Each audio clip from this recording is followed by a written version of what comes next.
7. Memerintahkan kepada termohon untuk melepaskan pemohon dari tahanan.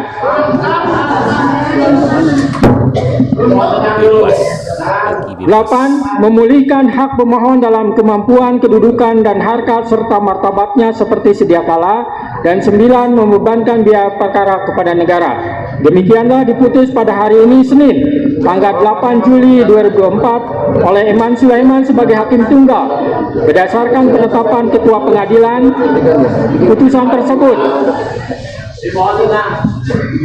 putusan tersebut diucapkan dalam persidangan yang terbuka untuk umum pada hari ini oleh hakim tersebut dengan dibantu oleh Muhammad Al-Atta sebagai panitera pengganti pada PN Bandung dengan dihadiri oleh kuasa pemohon dan kuasa termohon.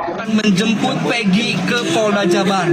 Hari ini juga karena sudah ditetapkan, sudah diputuskan dan sudah dibacakan oleh Hakim Tunggal Pak Eman Sulaiman. Secara hukum ketika sudah ditetapkan dan diputuskan serta dibacakan di pengadilan, maka putusan tersebut sudah berlaku sejak dibacakan. Jadi hari ini kami akan menjemput langsung Peggy Setiawan ke Polda. Terima kasih kepada doanya untuk kebebasan Peggy Setiawan. Kebebasan Peggy Setiawan ini bukan murni untuk Peggy Setiawan, tapi kebebasan untuk warga Indonesia. Ya, luar biasa teman-teman.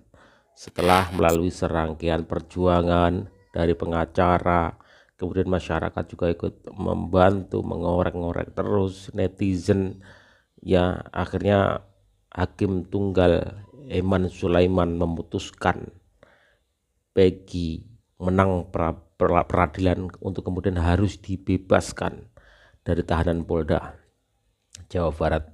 Ini sangat luar biasa, sesuatu hal yang sangat menggembirakan teman-teman. Ini perjuangan yang sangat luar biasa. Salut untuk pengacara Peggy Setiawan. Ada kebahagiaan, ada rasa sedih yang memuncak saat hakim memutuskan bahwa gugatan pra peradilan dari kuasa hukum Peggy Setiawan diterima dan Peggy Setiawan tidak sah terhadap penetapannya sebagai tersangka maupun penahanannya, sehingga dia harus dibebaskan. Saya mengucapkan selamat buat Peggy Setiawan dan keluarga atas pembebasan yang diputuskan melalui sidang pra peradilan. Dan saya juga mengucapkan terima kasih pada hakim yang telah bersikap objektif menangani perkara tersebut, sehingga keadilan di negeri ini masih sangat terbuka. Selanjutnya, mari kita bersama-sama untuk memberikan doa dan mencari jalan agar 7 terpidana yang hari ini mendekam di penjara ada jalan untuk mereka bebas. Semoga ada novum baru yang bisa membebaskan mereka. Semoga yang berbohong dalam kesaksiannya nanti bisa ditunjukkan kebohongannya. Terima kasih untuk semuanya, para netizen dan seluruh rakyat Indonesia yang terus memberikan support, dukungan, dan doa. Terima kasih. Pasal 21 ayat 1 KUHP harus ditafsirkan sekurang-kurangnya 2 alat bukti yang termuat dalam pasal 184 ayat 1 KUHP dan disertai dengan pemeriksaan calon tersangkanya, kecuali terhadap tindak pidana yang penetapan tersangkanya dimungkinkan dilakukan tanpa kehadirannya in absentia. Menimbang bahwa pemeriksaan calon tersangka walaupun tidak dicantumkan dalam amar putusan, melainkan dibunyikan dalam pertimbangannya, akan tetapi putusan Mahkamah Konstitusi tersebut bersifat final dan mengikat, maka sepatutnya isi putusan seluruhnya harus dipatuhi terlebih lagi oleh penegak hukum.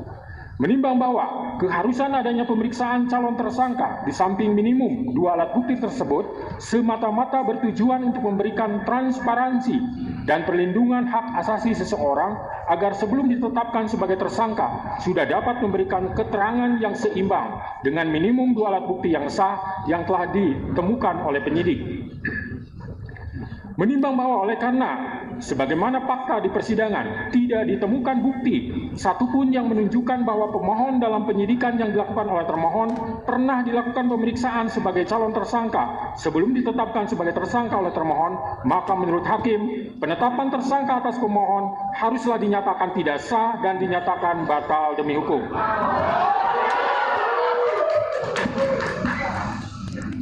Menimbang bahwa berdasarkan pertimbangan di atas, maka alasan-alasan permohonan pra-peradilan yang diajukan oleh pemohon haruslah dinyatakan beralasan menurut hukum dan patut dikabulkan. Menimbang bahwa oleh karena penetapan pemohon sebagai tersangka didasarkan pada penyidikan yang tidak sah, maka seluruh tindakan termohon terhadap pemohon menjadi tidak sah. Dengan demikian, Tenang. Dengan demikian, petitum dalam permohonan pra-peradilan pemohon secara hukum dapat dikabulkan untuk seluruhnya. Menimbang bahwa oleh karena permohonan pra-peradilan pemohon telah dinyatakan dikabulkan untuk seluruhnya, maka biaya yang timbul dalam perkara ini dibebankan kepada negara. Memperhatikan Undang-Undang Nomor 8 Tahun 1981, Putusan Mahkamah Konstitusi Nomor 21/PUU 12 Romawi /2014, serta peraturan lain yang bersangkutan. Mengadili: 1. Mengabulkan permohonan pra-peradilan pemohon untuk seluruhnya. 2. Menyatakan proses penetapan tersangka kepada pemohon berdasarkan surat ketetapan nomor Estaf /90/5 Romawi /Res 124/2024 Diskres Krimum tanggal 21 Mei 2004 atas nama Peggy Setiawan beserta surat yang berkaitan lainnya dinyatakan tidak sah dan batal demi hukum.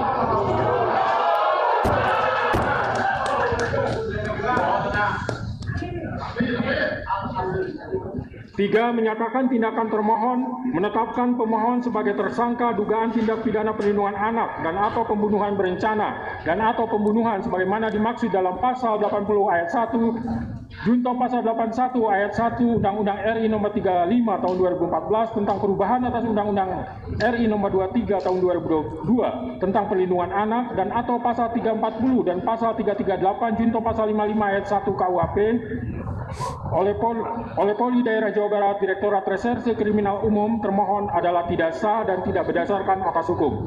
4. Menetapkan surat ketetapan tersangka nomor Estaf /90/5 Romawi /Res 124/2024 Diskret Krimum tanggal 21 Mei 2004 batal demi hukum.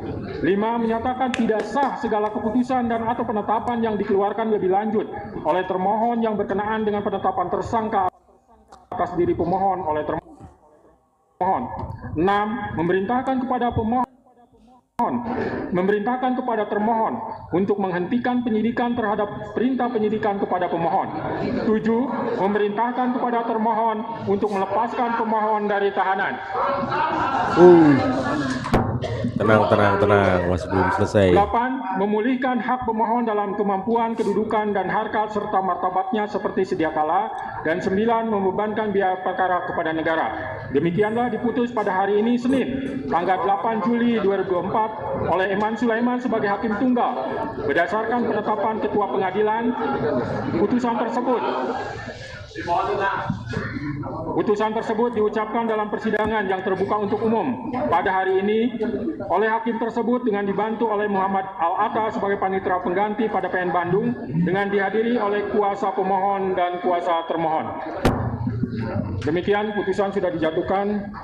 Intinya permohonan pra-peradilan dari pemohon dikabulkan. Wow, rasanya lega banget teman-teman. Meskipun saya jarang upload tapi terus mengikuti terus teman-teman. Pengacaranya luar biasa, pengacaranya. Tepuk tangan untuk pengacara dan juga netizen kita. Peggy Setiawan wis bebas, wis tenang rasanya. Kayak nyong sebagai kuli bangunan sip bangga. Mulane Oke. aja gampang nangkep wong, aja gampang gawe tersangka maring wong. Walaupun kuli bangunan tetep baik. Akeh sing bantu ya ble aja dikira wong kulit bangunan gue langsung bantu ya no. Oke, selamat buat para kuasa hukumnya Peggy Setiawan, mantap. Begitulah hukum tuh, hukum main ciduk baik kayak banyu, main gawe tersangka baik kayak banyu main cidak-ciduk enak baik negara hukum. Ngerti ora bro? Wis kayak gue baik. Semoga salam damai. Ya, selamat buat Peggy Setiawan yang sudah bebas, kemudian salut untuk perjuangan pengacara, dan juga ini dukungan dari netizen teman-teman yang sangat-sangat luar biasa, sehingga seorang kuli bangunan menang peradilan mengalahkan Polda Jawa Barat. Ini sungguh sangat luar biasa. Ini harapan kita semua teman-teman netizen dimanapun kalian berada.